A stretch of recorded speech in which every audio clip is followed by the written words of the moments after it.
So this midterm review is about Chapter 5, the causes of the Revolution.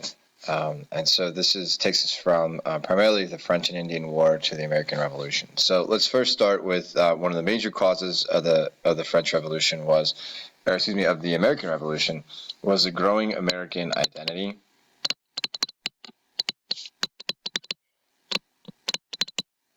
So one of the things that we have to remember is that Americans were developing their own culture that was separate from Great Britain's. And we talked about that in Chapter 4 with the Great Awakening and the Enlightenment.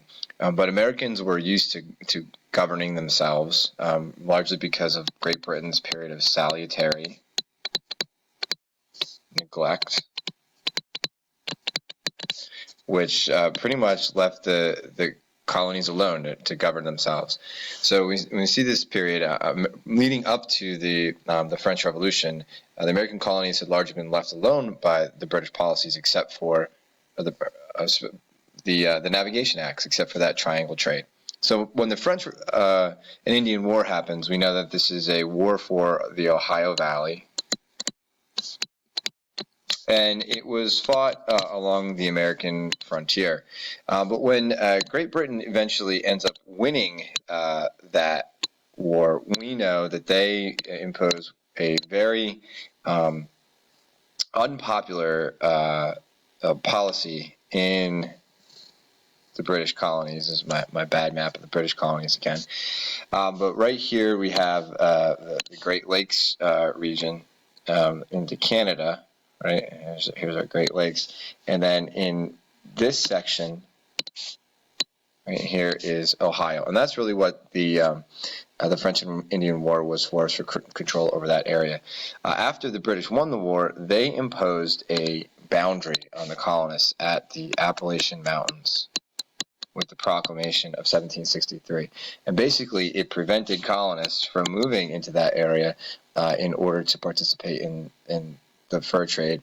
The idea was it would prevent future conflict with Native Americans, which the British saw as one of the causes of the French and Indian War. This is one of the first times, besides the Navigation Acts, the British really tried to limit colonial expansion. And a lot of colonists didn't feel that was fair. They felt that they should have the right to move onto that land and have the right to compete economically. And if you recall, that was one of the causes of Bacon's Rebellion back in Virginia earlier on. So this had been something that the colonists felt strongly about, that they should have the opportunity to succeed economically. So after that, the colonists, they dealt with that. But in 1765, the British realized that they were in serious debt from the French and Indian War. And in order to get some money for that debt, the British started to impose direct taxes on the colonies without their representation. And the first of those was the Stamp Act. And we know that the Stamp Act put a tax on anything printed paper in the colonies, and colonists love to read, so they were particularly angry about this, but it was a direct tax designed to get money from them. The colonists responded with the Stamp Act Congress, and they formally asked Great Britain to repeal this particular law. And the British acquiesced. They gave in and said, okay, fine, you don't like this, we'll repeal it. And that action there of the colonists formally asking for change and the British giving in set a precedent that the colonists believed that they could influence change if they asked the British to do so. When the British repealed the Stamp Act, they replaced it with the Townshend Acts,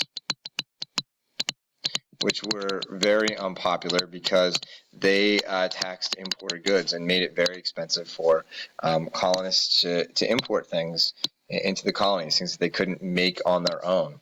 And as you recall, the colonists had to import a lot of things because it was part of triangular trade.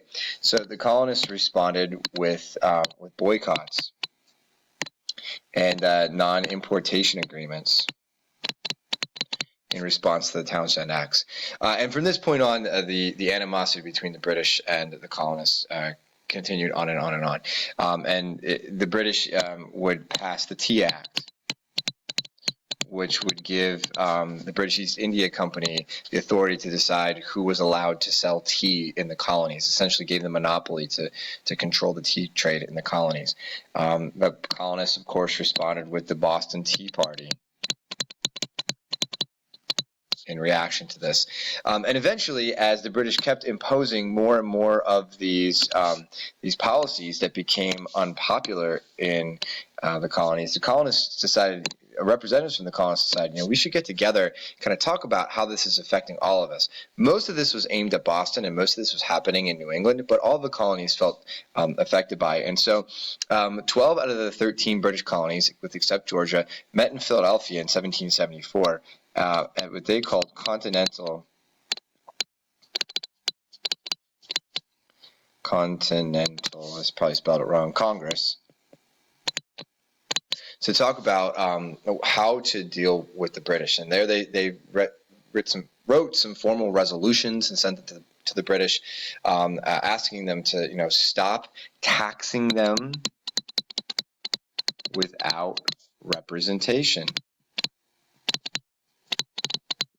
And this idea of taxation without representation kind of became the battle call of all those who consider them patriots leading up to the American Revolution. So the First Continental Congress kind of shared this idea with them, and then as things escalated between the colonists, as things became more violent, like with the Boston Massacre and with troops being sent to Lexington and Concord, looking for the Sons of Liberty, an organization who was very active in boycotting British goods. As things became more heated, Second Continental Congress would eventually write a Declaration of Independence because of the Civil War. But before the Declaration of Independence, there actually was one other really influential thing that we have to talk about that kind of moved the colonies towards deciding for independence, and that was a publication called Common Sense.